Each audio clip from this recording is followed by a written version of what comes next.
Hello my friends, Paul here in the RoJoBe Music Workshop, and welcome to part 2 of the handmade electric bass guitar build project. Okay, so part 1 was basically just an introduction to the project, and showing what I'd done with the neck, because I had to buy a right-handed bass guitar neck and surround the headstock with wood to then cover it in veneer and recut it in the opposite orientation for left hand. So I have now put the veneer on front and back, and it all seems to be stuck nicely, and I've also marked out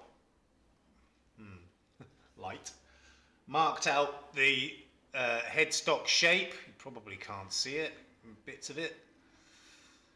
So I've marked out the headstock shape, and I've also punctured the holes where the tuners are going to go. I don't know if you can see it or not. You can probably see that one just about. So the headstock shape is now marked out on this paddle with the tuning peg center holes also punched into it.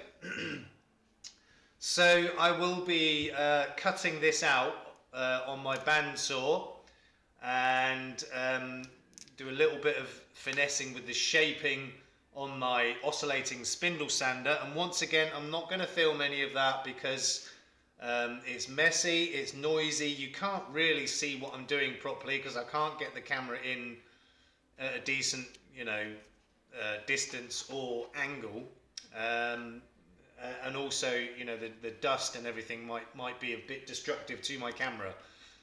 So I'm going to do that off camera, and then there will be quite a bit of shaping, final shaping required by hand. Which I will record. That will be part 3. The sort of finessing of the shaping of the headstock. And the other thing that I showed in part 1 was the huge block of wood for the body, which I'd also previously marked out with my laser engraver. Well, I've now cut that out, and there it is. That is the shape of the body. And so I cut it out on the bandsaw, and kind of finalised the shape and the contour on the oscillating spindle sander, and I've got it sort of 95% as far as the outline is concerned. Got it about 95%. Now what I did after that was I went around and literally felt the edges, and wherever you see any lines there, it's where it's still a little bit uneven, maybe high spots or low spots or possibly both. So that there are quite a few areas where there are it still requires a little bit of finessing with the shaping. I mean, it's so subtle you wouldn't notice it, but I want to make sure I do a really good job of it. And as you can see, I think the main areas are where we've got the sort of the concave curve, this side and this side. That's where a majority of the slight unevenness is, and that's understandable because it can be quite tricky to get this shape perfect. But there's also one here. There's one right at the bottom there. So there are a few areas that still need to be shaped a little bit more perfectly, but I'm not going to do any of that yet. There's no point doing that yet, because although I've got the outline of this body shape done now, there's still a lot of contouring and shaping and beveling the edges. And unlike the Telecaster that I made for myself, or Telecaster body anyway, I am going to, on this one, I'm not sure what they're called, but basically where you have, this part sort of slopes down, and a bit on the back sort of curves around with a slope on it. That's for, you know, comfort when you're playing. I mean, the Telecaster body is a little bit smaller, and yeah, I could have done that, maybe should have done that, but I didn't. I'm quite happy with it. But I am going to do it on this because although this is considerably lighter than it was before, there is still quite a bit of weight to this. And yeah, obviously bass guitars do have some weight to them. And you don't want the body to be too light because then it will be neck heavy. You'll get neck dive, which is the last thing you want, especially on a big guitar like a bass. So, you know, I'm not going to do any of this sort of smoothing the lumps and bumps out of it. No point doing that yet until I've got the final shape with all the curves and the contours and the beveled edges and everything else. And then I'll do it after that, because if I do it now, you know, there's a lot more material to take off. But once I've done all the slants, slopes, contouring, you know, beveling of the edges, I'll do it after that, because there will be a lot less material to take off and it'll be easier and quicker. So there's absolutely no point doing that yet. But you know, that's the overall shape of it, and I'm really happy with it. It's turned out good. Luckily the slightly worn blade on my bandsaw was still okay to cope with this. I don't think there's a lot of life left in it. I'm going to use the same blade to cut out the headstock, and then I think that might be the end of that blade. But I do have a couple of spare new blades. I actually do have another used blade, which is still pretty sharp and should be okay. So I have effectively got 3 spare blades, and 2 of them are the finer cut ones, which I should really use for the headstock, but I'm not going to change a blade just to do that. It's quite a faff changing a blade on particularly on my bandsaw, probably is on most of them. So I'm just going to use the blade that's on there. It's starting to get a little bit dull now, but it'll be fine to do that headstock shape. So, as I said, the body is 95% shaped. It still needs a little finessing after I've done all the contouring and everything else. And I have also, as you can see, I've marked where the neck pocket is going to go. Now, this is a preliminary outline. It may need to be changed slightly, but it is more or less in the ballpark. So where I've got it here, that means that the neck is going to join the body at the 17th fret. Now normally on a bass guitar the neck will join the body at anything between the 15th and the 17th fret. Now, I would have preferred it to be 15th or 16th fret where it joins the body.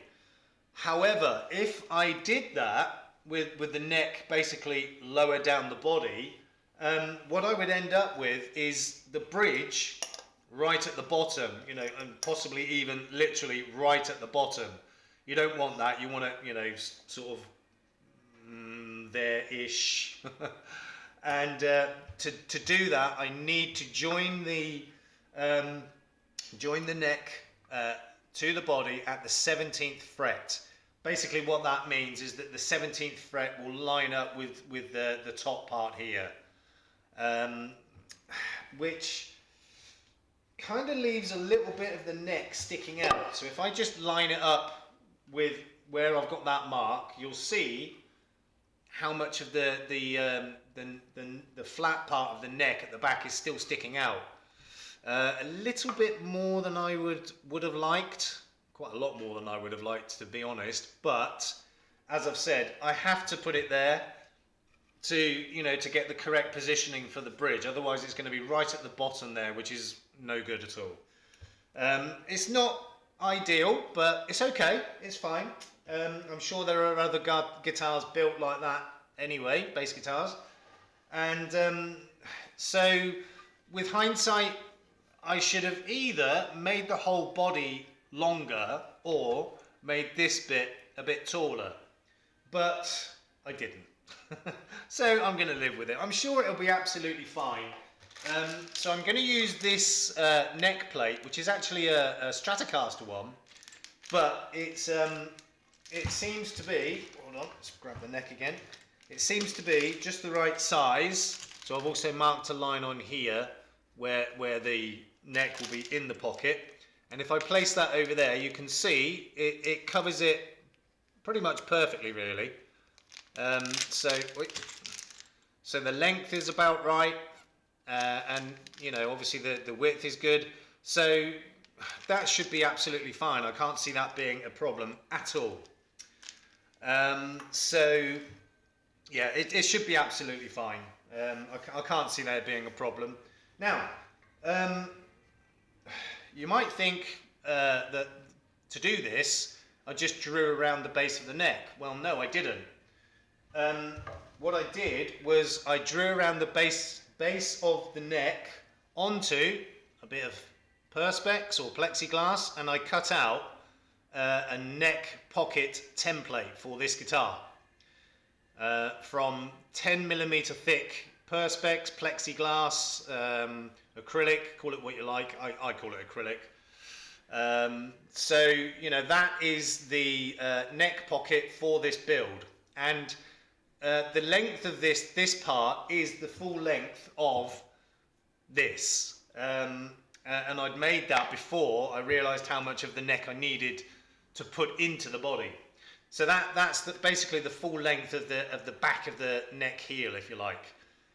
So you know, that, as I said, that's 10mm thick plexiglass. There's very little flex in that. That is strong. And you know, I like to make them out of these so that I can see through it, so that you know, it's easier for positioning, to get it in exactly the right place. And you know, to help me line everything up, I have the center line down the middle of the guitar itself, all the way through the middle, and on the neck at the base, I've got a center line drawn down there as well. And the good thing about this is because it has the pinstripe, skunk stripe in the rear, I can use that as you know, a measurement of the center of the neck here as well. Actually, let me just check that to make sure that is in the center. I hope it is. I mean, if it's like 1/2 mil out or thereabouts, it's not going to matter too much. So I'm just trying to do this in a way that you can see what I'm doing. So I'm measuring from the outer edge to the outer edge of the neck to the outer edge of the stripe, and that's looking like 26.5 mil, I think. Yeah, 26.5 mil. So now I'll turn that over, measure the other side, and we've got 26.5 mil. So that is accurately in the middle, which is perfect, because you know, I can use that stripe for alignment as well. Yeah, so I've got the center line on the end of the neck heel there. I can use this as the center line there, and interestingly, that center line there, you know, I carefully measured the fret markers, and they are not exactly in the center. They're a tiny little bit out one side. So I'm not going to use those for my measurement. I'm going to use that line there, because that is the center of the actual, you know, neck heel itself. But you know, these fret dot markers, I mean, they are, you know, more or less in line with each other, because you know, I will use a ruler down the middle of those and then down the middle of the guitar for alignment. Well, a combination of that and this, you know, because I do want to make sure, obviously, it's in the center, perfectly in the center and perfectly aligned. Otherwise, you know, we're going to get issues. So, it is what it is. Right. So at this stage, as I said, I've got the body cut out, 95%, you know, the right shape around the perimeter. Still a lot of, you know, shaping and everything to do on that yet. And with the neck, I've got to cut out the headstock. I'm not going to bother drilling the tuner holes yet. I'll do that much later. I don't need to do that yet. So I'm going to cut this out and you know, get the shape of it 95 to 100%, and do a little bit of hand shaping as well. Now, you can't really see it on that headstock, so I'm going to show you what I did on the template, because I don't like these corners which are standard on this, you know, this style of headstock. So I don't know if you can see, but I've kind of drawn a curve in there, and the same with this one as well. I'm not sure how well you can see it, so I've drawn the line so it's more curved. I don't like these corners. Now, I haven't cut the corners off here. I've left those on because this is basically a template for a standard headstock, and if I build a guitar for anybody else, they might like these corners. So I'll leave them as they are. So I'll leave the template as it is. Now, I've replicated those lines, the curved lines, on the headstock, and that's how I'm going to be cutting it, because I personally prefer it that way. I don't like these corners. I prefer it to be more curved.